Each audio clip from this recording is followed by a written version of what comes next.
Mesdames, Mesdemoiselles, Messieurs, bonsoir et bienvenue à ce journal sur les antennes de Numérica Télévision. Tout de suite les titres. Un incendie s'est produit ce vendredi à l'immeuble Empire sur l'avenue de la Libération, ex-24 novembre. Bilan, aucune perte en vies humaines, mais l'on déplore d'importants dégâts matériels. Les préparatifs de la tripartite CNSA-CENI gouvernement vont bon train. Le sujet était sur la table ce vendredi entre le Premier ministre et le président de l'Assemblée nationale. Mesdames et messieurs, c'était là l'essentiel de l'actualité ce soir. Tout d'abord, ce drame qui s'est produit cet après-midi à Kinshasa, l'immeuble Empire sur l'avenue de la Libération, ex-24 novembre, dans la municipalité de la Gombe, a pris feu. Aucune perte en vies humaines. Jusque-là, on a enregistré d'importants dégâts matériels. Selon des témoins, le feu a commencé au premier niveau de l'immeuble et atteint deux autres niveaux. Les responsables de l'immeuble parlent d'importants dégâts matériels, des pertes que le ministère de l'Urbanisme déplore. On les écoute au micro de Mert Ekouba et Alain Nzongola.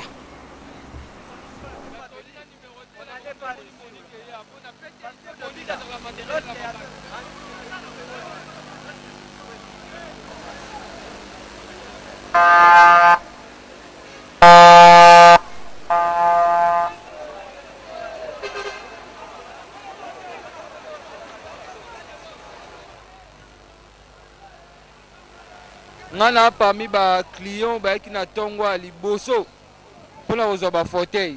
J'étais avec ma tante, il y a côté na kati pour passer les factures ba bilsa ba fauteuil na libanda.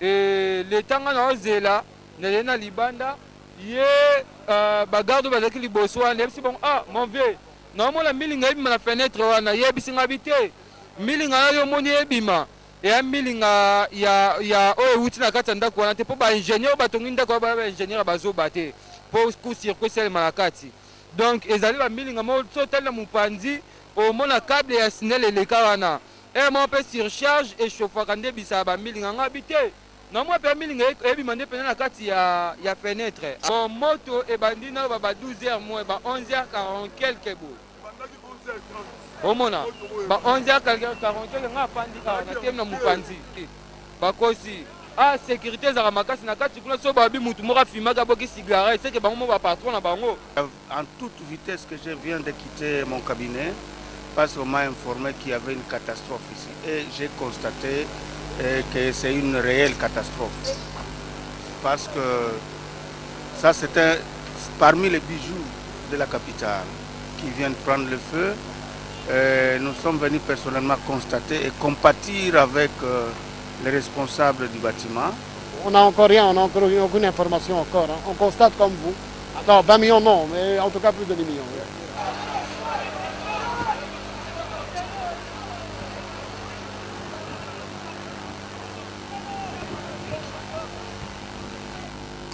Et cet incendie tombe curieusement un vendredi 13 octobre 2017.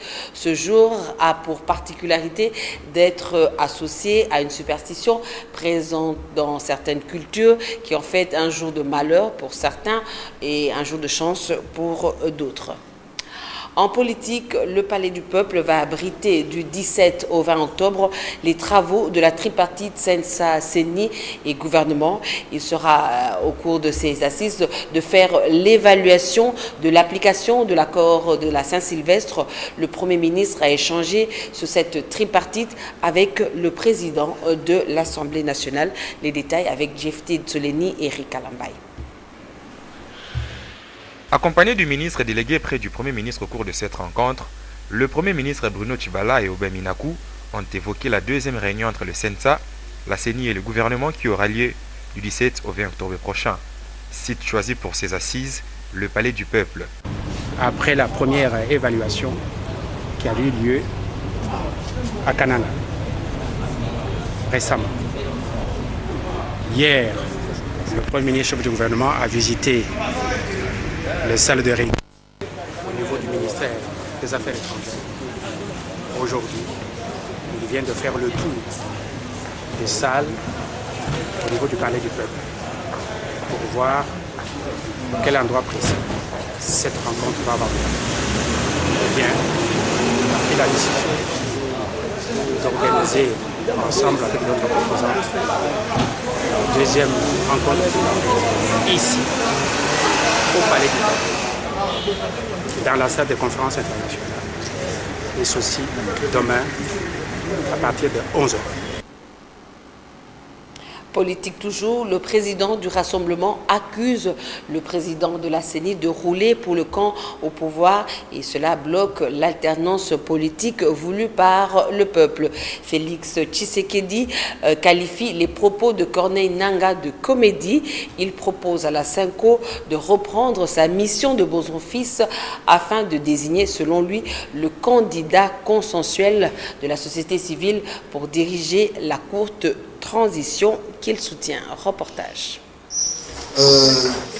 Élection en 2019 en République démocratique du Congo, la question se trouve sur toutes les lèvres des Congolais. La déclaration du technicien Corneille Nangaa fait dresser les cheveux dans des états-majors de certains partis politiques. Le rassemblement de l'Imité parle d'une comédie.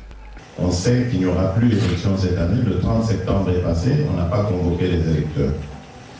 Évidemment, vous comprenez bien, nous ne faisons pas du tout attention à cette comédie, cette provocation de Corneille Nangaa, qui pour nous d'ailleurs va s'arrêter très bientôt. Donc la base juridique est là, nous avons l'accord.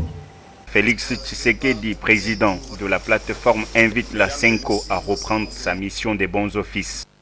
Nous souhaitons que la Senko nous rejoigne alors à ce moment-là, avec ses bons offices, toujours avec la classe politique d'une part et la société civile de l'autre, et que nous nous mettions ensemble pour trouver au sein de la société civile une personnalité qui rencontrera le consensus de tout le monde, de tous, parce que je suppose que nous, en étant délégués à ces pourparlers, nous aurons la confiance de ceux que nous représentons.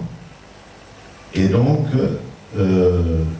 à ce forum, donc, nous désignerons le leader qui va conduire le pays aux élections. Il n'aura que cette mission-là. En outre, le président du rassemblement de l'opposition plaide pour l'implication de la communauté internationale en vue de l'organisation des élections en République démocratique du Congo et résoudre la crise atypique qui prévaut au pays. La Ligue des jeunes du PPRD soutient de son côté la proposition d'Asseni, bien que le calendrier n'est pas encore publié officiellement. C'est pour permettre à l'organe technique d'organiser les bonnes élections, déclare John Mbouletang, vice-président de la Ligue des jeunes du PPRD. Un avis non partagé par le mouvement de la société civile dénommé Le Peuple d'abord. La structure dénonce l'opacité dans la gestion des affaires du pays. Les détails avec Félix Ilunga et Doudou Kassouba. Bien que le calendrier électoral ne soit pas encore rendu public officiellement, les 504 jours annoncés par le président de la CENI alimentent le débat. Chaque camp voit midi à sa porte. Au jour d'aujourd'hui, à part la CENI, personne ne peut nous donner avec exactitude le délai dans lequel les élections, les bonnes élections vont se passer. Donc si la CENI estime donner un nombre 504 jours, ben, c'est raisonnable. Et c'est la CENI seule qui a la capacité et la compétence de donner le délai dans lequel elle peut organiser les élections. La CENI, avec son président Corneille Nangaa, ne nous aide pas et n'aide pas la population. Tous les pays retiennent les souffles, ce n'est que les élections. Cette comédie de Nangaa prend beaucoup d'ampleur. Et s'il y a des personnalités qui font peur à Nangaa, qui sont derrière lui, alors Nangaa n'a qu'à déposer les tabliers. Nous sommes dans un flou total. Et pendant que nous demeurons dans ce flou total, et il nous lance encore un ballon d'essai en disant que voilà, c'est en 2019. On retourne au Palais du Peuple. Sur place, le président de la Chambre basse du Parlement s'est entretenu avec l'administrateur du parc de Virunga. Les deux personnalités ont évoqué entre autres des violences qui sévissent au Nord Kivu. Ces violences empêchent le bon fonctionnement du parc Virunga. L'administrateur du parc Virunga est au micro de Jefté Tsoleni et Eric Kalambay. Ce qui secoue la partie est du pays inquiète au plus haut point François-Xavier de Donéa, qui a voulu en faire part à Aubin Minakou. Selon lui, ces événements ne contribuent pas au bon fonctionnement du parc de Virunga, dont il a la gestion. Je profite toujours de mon passage à Kinshasa pour rendre une visite de courtoisie au président Minakou. Et nous avons fait un tour d'horizon actuellement des travaux du Parlement en ce qui concerne la préparation du processus électoral. Et j'ai également mis le président au courant des problèmes que nous connaissons à l'est du Congo, notamment dans la province du Nord Kivu, où malheureusement la violence augmente et complique réellement la tâche des gestionnaires du grand parc des Virunga. En ce qui concerne plus particulièrement le Nord Kivu et le parc des Virunga, dont je m'occupe activement en tant qu'administrateur de la Fondation Virunga, nous continuons sans désemparer, nous ne nous laissons pas intimider. Nous avons une excellente collaboration avec les FARDC pour lutter contre les groupes armés qui essaient de nous mettre beaucoup de bâtons dans les roues. Et donc nous avons une très forte détermination de continuer à œuvrer au développement du Nord Kivu, tout en développant le parc des Virunga et tout en y développant également un réseau de centrales hydroélectriques. C'est un coup dur pour les Nations Unies, plus particulièrement pour l'UNESCO, l'Organisation des Nations Unies pour la science, l'éducation et la culture. Ce 12 octobre, les États-Unis ont annoncé qu'ils se retiraient de l'UNESCO, aussitôt imité par Israël. Le grief avancé, l'agence onusienne serait anti-israélienne. Suivez plutôt ce commentaire de Mouine Mouroubfel. La nouvelle ne pouvait tomber plus mal pour l'agence onusienne. Le retrait des États-Unis de l'UNESCO, suivi de près par Israël, son allié fidèle, était pourtant dans l'air depuis plusieurs mois. Elle arrive au moment où l'UNESCO est engagée sur la voie de se choisir un nouveau directeur ou une directrice générale, en remplacement de l'Ukrainienne Irina Bokova en fin d'année. Le prétexte avancé et qui présente l'UNESCO comme fortement politisée mais surtout anti-israélienne ne convainc pas les observateurs. L'inscription au patrimoine mondial de l'humanité de la vieille ville d'Hébron, située en Cisjordanie, est contestée par Israël ne suffisait pas à elle seule pour amener Washington à prendre une décision aussi radicale. Déjà en 2011, l'admission de la Palestine à l'UNESCO avait entraîné la suspension financière des États-Unis au financement de l'UNESCO. On sait que l'actuel président des États-Unis ne professe pas une sympathie particulière pour les Nations Unies qu'il présentait lors de sa campagne électorale comme les lieux où des chefs d'État se réunissent pour se donner du bon temps. Le coup de semonce est venu quand, il y a quelques mois, le Trésor américain a décidé de réduire de 20% sa contribution aux missions de maintien de la paix de l'ONU. Les conséquences s'en font déjà sentir même à la MONUSCO qui en est réduite à revoir ses effectifs à la baisse. Mais surtout, la démarche américaine s'inscrit également dans l'exigence de Donald Trump exprimée lors du dernier sommet de l'OTAN et qui veut que les États partenaires des États-Unis se répartissent les charges financières et logistiques de l'organisation de manière équitable et que les États-Unis ne devraient pas être en première ligne dans le déploiement de la puissance de la marine de guerre ou de l'aviation dans les zones de conflit. Quant à l'UNESCO, on donnerait presque raison aux États-Unis dans une certaine mesure du fait que bien des pays membres ne payent plus leurs cotisations, certains depuis plusieurs années.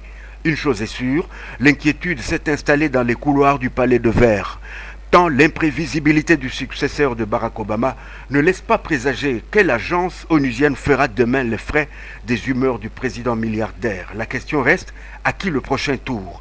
Même le sommet de l'ONU n'est pas épargné. Son secrétaire général, le Portugais Antonio Guterres, aura tout intérêt à engager rapidement des réformes auxquelles il s'est engagé, sous peine de voir l'organisation mondiale privée de la manne américaine, avec des conséquences que nul ne peut prévoir pour l'avenir de l'organisation. En sport, incertitude autour du démarrage du championnat 2017-2018 de la Linafoot. C'est la conclusion à laquelle a abouti la réunion des dirigeants. Tout d'abord à la tenue de l'Assemblée générale extraordinaire élective. Avant toute chose, cette option est assortie d'autres préalables comme la mise en place d'une nouvelle formule de championnat nullement astreinte pour tous les sociétaires. Les détails dans ce reportage de Paul Cazozo.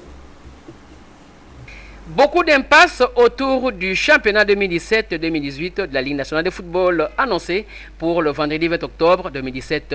Ainsi a soufflé le vent de la contestation au sortir de la réunion de clubs dont les exclus de l'Assemblée générale ordinaire de la Linafoot associés à ceux présents au play-off comme Mazembe, V-Club, Sarabalene ou Don Bosco autant que Lideri comme autant à Pembe.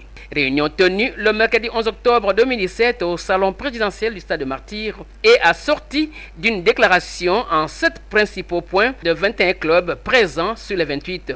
Déclaration lue par Guy Mafuta, le président du FC d'Ibumba de Chikapa. De façon générale, ces équipes ont exprimé leurs désaveux le plus radical contre le comité de Jeff Kapondo, le président intérimaire de la Linafoot.